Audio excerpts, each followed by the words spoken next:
Hello friends, welcome to education guru. अब दोस्तों, ये हमारा दूसरा वीडियो है जो विशेष तौर पे वन रक्षक परीक्षा के लिए बनाया गया है। दोस्तों, ये हमारा वीडियो विशेष तौर पे उन लोगों के लिए है जो मध्य प्रदेश शासन द्वारा आयोजित वन रक्षक भर्ती परीक्षा 2017 में शामिल होने वाले हैं। यह वीडियो निश्चित तौर पे आपके लिए बहुत इंपॉर्टेंट है, क्योंकि इसमें मैंने कुछ महत्वपूर्ण तथ्यों को बताने का प्रयास करा है जो इस परीक्षा में आ सकते हैं। तो दोस्तों, लेकिन वीडियो शुरू करने से पहले आप लोगों से रिक्वेस्ट करना चाहूँगा कि अब तक अगर आप लोगों ने मेरा चैनल सब्सक्राइब नहीं किया है तो दोस्तों सबसे पहले मेरा चैनल सब्सक्राइब कर लीजिए, जिससे आने वाले वीडियोज़ के नोटिफिकेशन आपको मिलते रहें। तो चलिए दोस्तों, शुरू करते हैं आज का ये सेगमेंट।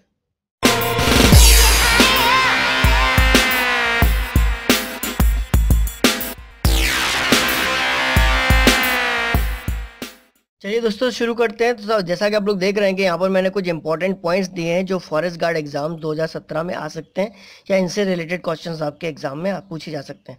तो दोस्तों, जैसा कि आप लोग देख रहे हैं कि पहला जो हमारा पॉइंट है, लिखा है वनों का 100% राष्ट्रीयकरण करने वाला भारत का प्रथम जो राज्य है वो मध्य प्रदेश है। ठीक है, तो दोस्तों ये आपको याद रखना है कि वनों का सबसे पहले मध्य प्रदेश ने ही राष्ट्रीयकरण करा था। और ये राष्ट्रीयकरण कब करा था? तो ये वनों का राष्ट्रीयकरण मध्य प्रदेश ने 1970 में करा था। ये डेट भी आपको याद रखनी है। और लिखा है कि सर्वप्रथम जो राष्ट्रीयकरण करा था वो तेंदुपत्ते का करा गया था। ठीक है, तो तेंदुपत्ता जो होता है उसका राष्ट्रीयकरण मध्य प्रदेश ने सबसे पहले करा था। और अब आपको एक डेट और याद रखनी है कि 4 अप्रैल 2005 को मध्य प्रदेश ने अपनी नई वन नीति की घोषणा करी गई थी। ठीक है, तो ये आपको डेट याद रखनी है कि मध्य प्रदेश ने अपनी नई वन नीति कब बनाई थी? तो 4 अप्रैल 2005 को। अब बात करते हैं मध्य प्रदेश में जो है वो बांस की कौन सी प्रजाति पाई जाती है। तो इसके लिए है कि मध्य प्रदेश में स्ट्रिक्स और एंड्रोकैलेमस। ठीक है, ये आपको याद रखना है। दो बांस की प्रजाति हैं, एंड्रोकैलेमस और स्ट्रिक्स। ये दो प्रजाति बांस की मध्य प्रदेश में विशेष तौर पर पाई जाती हैं और सर्वाधिक बांस मध्य प्रदेश में पाया जाता है। अब मध्य प्रदेश में सर्वाधिक वन वृक्ष जो है, आपको पता है कि मध्य प्रदेश में सागौन, जो टिक जिसको बोलते टीक बोलते हैं, तो ये जो लकड़ी है ये मध्य प्रदेश में सर्वाधिक पाई जाती है। सबसे ज़्यादा वनों में आपको सागौन की लकड़ी पाई जाएगी। तो ये क्वेश्चन भी आ सकता है कि मध्य प्रदेश में कौन से वृक्ष सबसे ज़्यादा पाए जाते हैं। अब बात करते हैं मध्य प्रदेश में बालाघाट जो है वो वन राजकीय महाविद्यालय, मतलब बालाघाट ऐसी जगह है जहाँ पे वनों के लिए एक महाविद्यालय बनाया गया था, जो वन राजकीय महाविद्यालय अगर पूछा जाता है तो आपको याद होना चाहिए कि ये बालाघाट में स्थित है। एक और है कि Indian institute of forest management, ये संस्थान भोपाल में है, तो इसके बारे में भी आपसे क्वेश्चन आ सकता है। फिर बात करते हैं वन अनुसंधान संस्थान।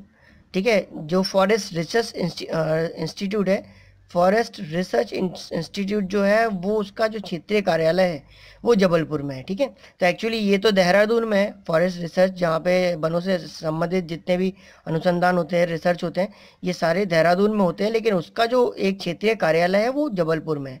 तो ये मध्य प्रदेश में है, इसलिए हो सकता है इससे भी क्वेश्चन आपका पूछा जा सके। अब है राज्य के कुल क्षेत्रफल का, आपको बताऊं कि 25.21। ठीक है, मतलब 25.21% जो है वो वन है। ठीक है, अगर मध्य प्रदेश का जो पूरा क्षेत्रफल है तो उसमें 25.21% जो है वो वनों से ढका हुआ है। अब बात करते हैं सर्वाधिक आरक्षित वनों की। जो रिजर्व फॉरेस्ट है भारत मध्य प्रदेश में, तो वो खंडवा जो वन वृत्त है, मतलब पूरा सर्कल है, तो खंडवा वन जो सर्कल है पूरा, उसमें सबसे ज़्यादा आरक्षित वन पाए जाते हैं। ठीक है, और सबसे कम आरक्षित वनों की बात करें तो उज्जैन वन वृत्त है। ठीक है, यहाँ पे सबसे कम रिजर्व जो फॉरेस्ट है वो है। अब बात करते हैं मध्य प्रदेश वन विकास निगम की स्थापना। अगर ये क्वेश्चन आता है तो आपको ये डेट याद रखनी होगी कि 24 जुलाई 1975, 1975, 24 जुलाई 1975 को मध्य प्रदेश में वन विकास निगम की स्थापना करी गई थी।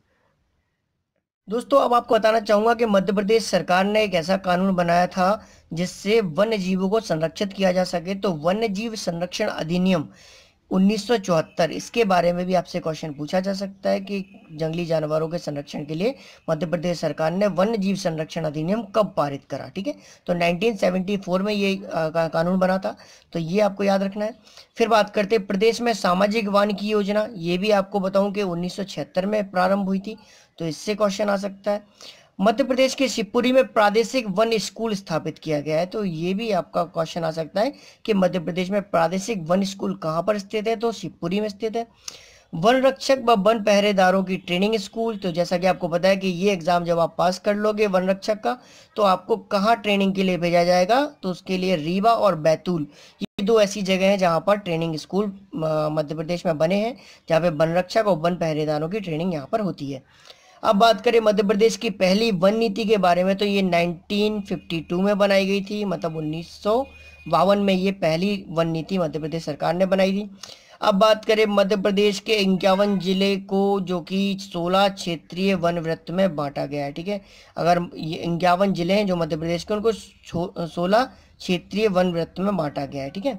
अब मध्य प्रदेश में उष्णकटिबंधीय वन पाए जाते हैं, तो ये आपको इम्पोर्टेंट है, ये आपको याद रखना है कि मध्य प्रदेश में किस टाइप के वन पाए जाते हैं, तो उष्णकटिबंधीय वन पाए जाते हैं, ठीक है। अब बात करें वनीकरण के लिए, तो वनीकरण के लिए 1976 में पंचवन योजना मध्य प्रदेश सरकार ने चलाई थी। ये योजना ऐसे जिलों के लिए थी जहाँ पे आपको पता है कि 33% से कम वन पाए जाते हैं, ठीक है। तो ये वहाँ पे पेड़ों को लगाने के लिए और वनीकरण करने के लिए ये योजना चलाई गई थी 1976 में, और ये अभी भी कई जिलों में चलती है और तब से ही ये लागू है। अब बात करें मध्य प्रदेश इको पर्यटन विकास बोर्ड की, तो इसका गठन 12 जुलाई 2005 को किया गया था। ये भी मध्य प्रदेश टूरिज्म को बढ़ाने के लिए ये एक बोर्ड का गठन करा गया था। फिर बात करते हैं संजीवनी संस्थान की, तो संजीवनी संस्थान जो है वो भोपाल में स्थित है। तो अगर इससे रिलेटेड क्वेश्चन आता है तो आपको याद रखना है कि संजीवनी संस्थान कहाँ पर है, भोपाल में है। अब बात करते हैं वन प्रबंधन शिक्षा केंद्र जो है वो बैतूल में है, और मध्य प्रदेश प्रदूषण नियंत्रण बोर्ड जो है वो भोपाल में है। आपदा प्रबंधन संस्थान ये भी भोपाल में है, इसकी स्थापना 19 नवंबर 1987 को करी गई थी, मतलब। तो अब बात करते हैं वन महोत्सव की, तो वन महोत्सव की शुरुआत भारत में डॉक्टर के.एम. मुंशी ने करी थी 1950 में। आपको बता दूं कि डॉक्टर के.एम. मुंशी जवाहरलाल नेहरू की सरकार में कृषि मंत्री थे, और इन्होंने वन महोत्सव की, या फॉरेस्ट वीक जिसको भी कहते हैं, तो फॉरेस्ट वीक की शुरुआत करी थी, और ये तब से लेके अब तक हर वर्ष मनाया जाता है। और 1 जुलाई से 7 जुलाई के बीच में, मतलब जुलाई के पहले सप्ताह में ये फॉरेस्ट वीक मनाया जाता है। तो दोस्तों ये थे आज हमारे वन से रिलेटेड कुछ तथ्य, जिनको आई होप कि आपको बहुत पसंद आए होंगे, और आशा करता हूँ कि ये आपके लिए बहुत ही महत्वपूर्ण होंगे आने वाली परीक्षाओं के लिए। मेरी तरफ से बहुत बहुत शुभकामनाएं।